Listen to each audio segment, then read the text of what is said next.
Le Seigneur soit avec vous. Et avec votre esprit. Évangile de Jésus-Christ selon saint Jean. Gloire à toi, Seigneur.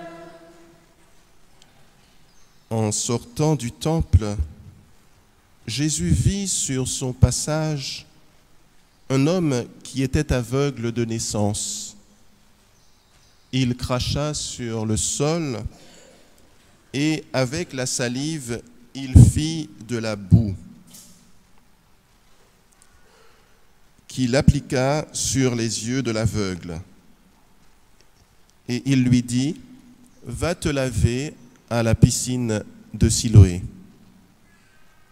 Ce nom signifie « envoyé ». L'aveugle y alla donc et il se lava. Quand il revint, il voyait. Ses voisins et ceux qui étaient habitués à le rencontrer, car il était mendiant, dirent alors, « N'est-ce pas celui qui se tenait là pour mendier ?»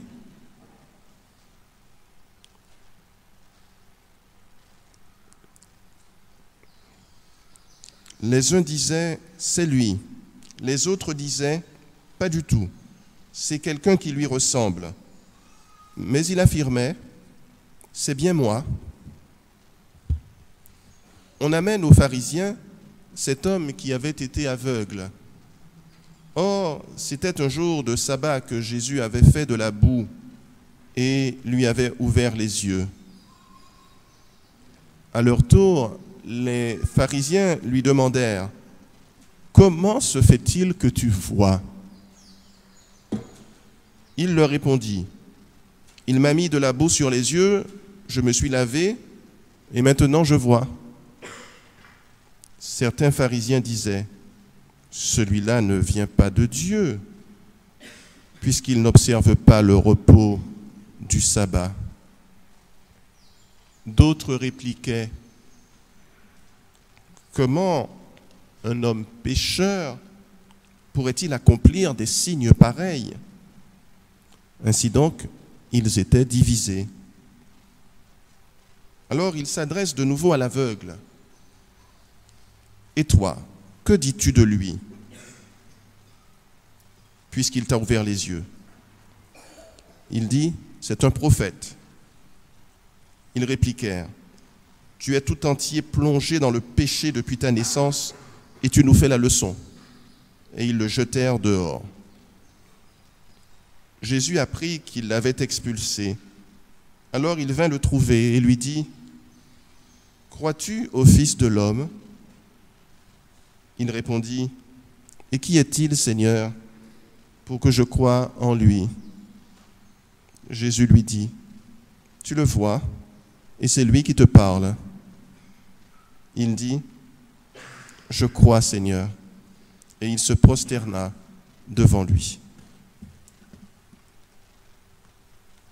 Acclamons la parole de Dieu.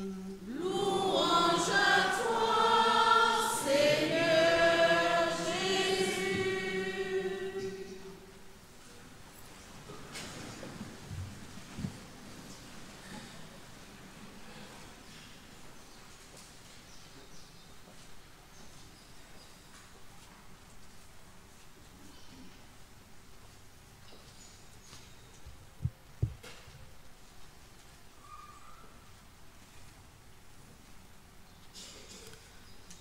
Alors, frères et sœurs, cette guérison que Jésus a accomplie de cet aveugle de naissance, guérison, on va dire, hautement spectaculaire, n'est-ce pas, quand quelqu'un naît aveugle et c'est un adulte et qui retrouve la vue comme ça, brusquement, instantanément, c'est vraiment quelque chose de très spectaculaire. Et ça me rappelle un épisode qui est plus récent, puisque ça s'est passé il y a plus de 20 ans maintenant. Ouais, un peu plus de 20 ans, peut-être même, ça s'approche déjà de la trentaine d'années. Et ça se passait en Afrique, me semble-t-il, au Cameroun. Et le père Tardif, que vous connaissez bien, puisqu'il est venu à la Martinique à 2 reprises, célébrait là-bas la messe devant une grande foule. Et voici que dans l'assemblée, il y avait une maman qui portait sa petite fille qui avait à peu près 9 ans, qui était avec sa petite fille de 9 ans, qui était aveugle de naissance. Et pendant la célébration, brusquement, l'enfant a retrouvé la vue. Enfin, elle a commencé à voir pour la première fois de sa vie. Et sa première parole, ça a été pour sa mère. Elle a regardé sa mère et elle lui a dit, « Maman, que tu es belle. » C'est magnifique. Donc, c'est spectaculaire, n'est-ce pas, une guérison d'un aveugle né. Et puis, il y a d'un côté cette guérison qui est impressionnante, qui impressionne tout le monde, et puis de l'autre, il y a l'attitude des pharisiens, en tout cas un bon groupe parmi les pharisiens, une attitude de refus, de rejet. Ils vont jusqu'à rejeter le miraculé. Ils rejettent et le miraculé et Jésus qui est l'auteur du miracle. Ils refusent naturellement de le voir comme étant le Messie. Enfin bon, refus de voir.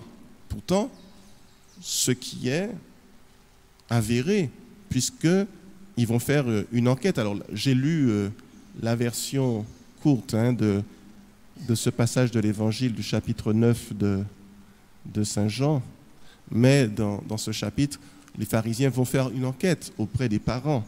Ils vont leur dire, mais c'est bien votre fils, et vous dites qu'il est né aveugle, et comment ça se fait qu'il voit? Alors les parents disent, c'est bien notre fils, il n'y a pas de problème, il est né aveugle, c'est vrai, il n'y a pas de doute. Maintenant, pour ce qui est, comment est-ce qu'il a retrouvé la vue, ça, interrogez-le vous-même. Il est assez grand pour s'expliquer, parce qu'il craignait évidemment d'être rejeté, puisque la consigne, nous dit Saint Jean, avait déjà cours que tous ceux qui reconnaîtraient Jésus comme le Messie seraient exclus de la synagogue. Et donc, les parents ne voulaient pas être exclus de la synagogue.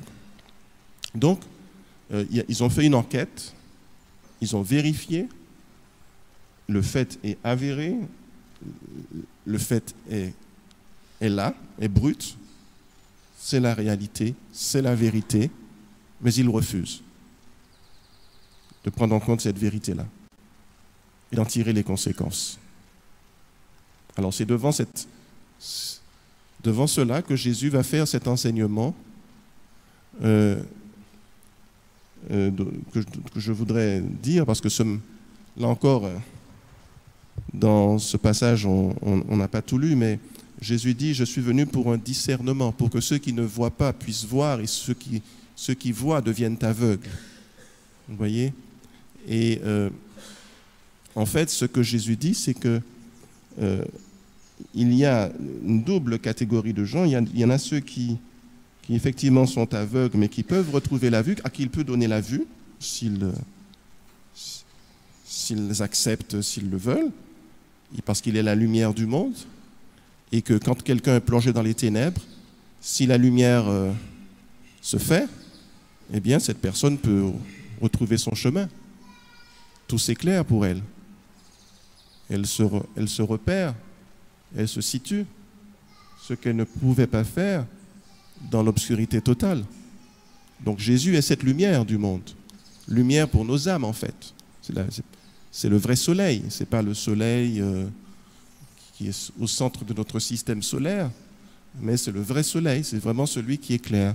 Et quand on accueille Jésus dans sa vie, eh bien, c'est la lumière qui vient. Maintenant, il y en a qui disent qu'ils voient et qui en fait sont aveugles. Parce que cela, justement, et Jésus le dit, parce que quand Jésus a fait cette remarque en disant « Je suis venu pour un discernement, c'est pour que ceux qui ne voient pas puissent voir et que ceux qui voient deviennent aveugles », il y avait des pharisiens qui étaient là et qui disaient « Est-ce que nous aussi, nous sommes aveugles ?» Jésus dit « Si vous étiez aveugles, vous n'auriez pas de péché. Mais le problème, c'est que vous dites « Nous voyons ». Et donc, votre péché demeure. Votre problème, c'est que vous êtes dans une situation d'aveuglement volontaire. encore une fois, c'est vrai qu'on peut être plus ou moins involontairement aveugle. Bon, par exemple, on est dans une famille avec beaucoup de mauvais exemples. On est dans une ambiance de péché. Les parents, les plus grands frères et sœurs, les proches qui sont autour de nous donnent de très mauvais exemples. Donc forcément, notre acuité spirituelle va s'en ressentir. Nous serons des semi-aveugles ou quasiment aveugles sur ce qu'est le péché, sur ce qu'est le bien et le mal, n'est-ce pas? Nous allons avoir un problème de discernement. Et ça, c'est clair. Et puis par ailleurs, si nous-mêmes, vous voyez, justement, sous la pression de camarades ou bien simplement de nos passions, nous cédons nous faisons des petites compromissions, vous voyez, on cède à des péchés que nous considérons comme pas très importants, eh bien, au fur et à mesure, ça va nous conduire vers un aveuglement de plus en plus important, voire vers la cécité complète. Puisque une des caractéristiques du péché, c'est de brouiller, de fausser l'intelligence, c'est-à-dire de nous faire perdre notre acuité, de faire perdre à notre œil intérieur sa vision, sa capacité de voir, son acuité visuelle. Le péché brouille l'intelligence, nous rend aveugles. Il a aussi d'autres caractéristiques, le péché, c'est qu'il affaiblit notre volonté, on n'a plus la force de résister, de lui résister. Et puis, en troisième lieu, il dessèche le cœur. On devient de moins en moins capable d'aimer. Vous voyez, on n'aime que soi et de moins en moins Dieu, de moins en moins les autres. Alors, nous tous, nous sommes affectés par cela, naturellement, puisque nous sommes pécheurs. Nous sommes tous affectés par à des degrés divers, n'est-ce pas? À cet aveuglement et à cette faiblesse de volonté et à ce dessèchement du cœur. Mais il y a deux attitudes qui sont possibles à partir de là. Première, c'est accueillir Jésus, la lumière du monde, qui fait la vérité, qui débusque ce qui n'est pas droit, qui débusque le péché là où il se cache et qui nous invite à la conversion.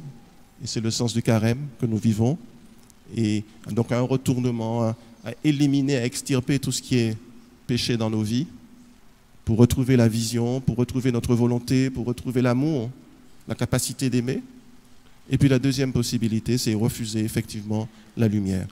Jésus a dit, le jugement est là, la lumière est venue dans le monde, mais les hommes ont préféré les ténèbres parce que leurs œuvres étaient mauvaises. Et donc il y a une deuxième attitude qui consiste à faire comme les pharisiens, à traiter la vérité de mensonge. Vous voyez? À traiter celui qui est saint de pécheur. Et dans ce texte, chapitre 9 de Saint Jean, les pharisiens disent que voilà, c'est un pécheur. Et à propos de Jésus, l'aveugle répond, je ne sais pas si c'est un pécheur, mais ce que je sais, c'est que je ne voyais pas et maintenant je vois. Et d'après ce que je sais, Dieu n'exauce pas les pécheurs, mais ceux qui font sa volonté, il les écoute. Donc, on traite celui qui est le saint par excellence de pécheur. On traite la vérité de mensonge. On déclare bien le mal. On déclare le mal bien.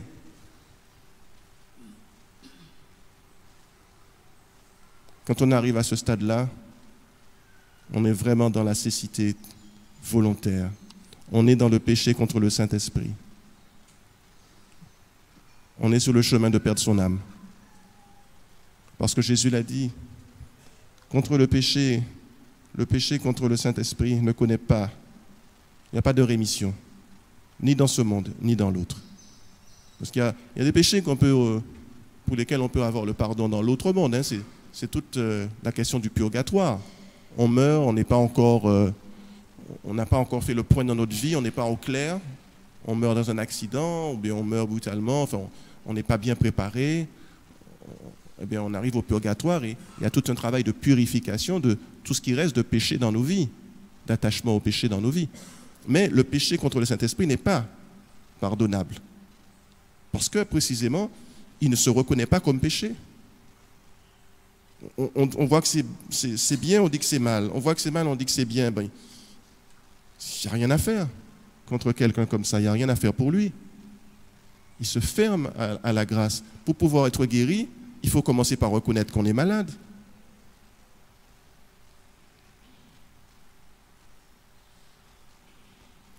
Alors, frères et sœurs, demandons au Seigneur la grâce, comme le faisait, j'allais dire, Saint Jean 23, ce qui sera bientôt canonisé, mais enfin le bienheureux Jean 23, très jeune, hein, il avait quoi, 18 ans. Il faisait une prière à Dieu en disant, Seigneur, plutôt mourir que de commettre un seul péché véniel. Vous voyez, il voulait rien commettre comme péché parce qu'il avait bien compris qu'un entraîne l'autre et que le péché, c'est vraiment ce poison qui tue la vie spirituelle en nous, qui tue notre relation avec Dieu, qui tue notre âme. Alors demandons au Seigneur la grâce de vraiment d'être délivrés de tout attachement au péché pour que nous puissions retrouver la vue. Et la fontaine de Siloé est là pour cela. C'est le baptême, bien sûr, la fontaine de l'envoyé qui est le Christ. C'est le baptême, mais c'est aussi le sacrement de réconciliation qui est disponible tout particulièrement en ces temps où nous approchons de Pâques. Amen.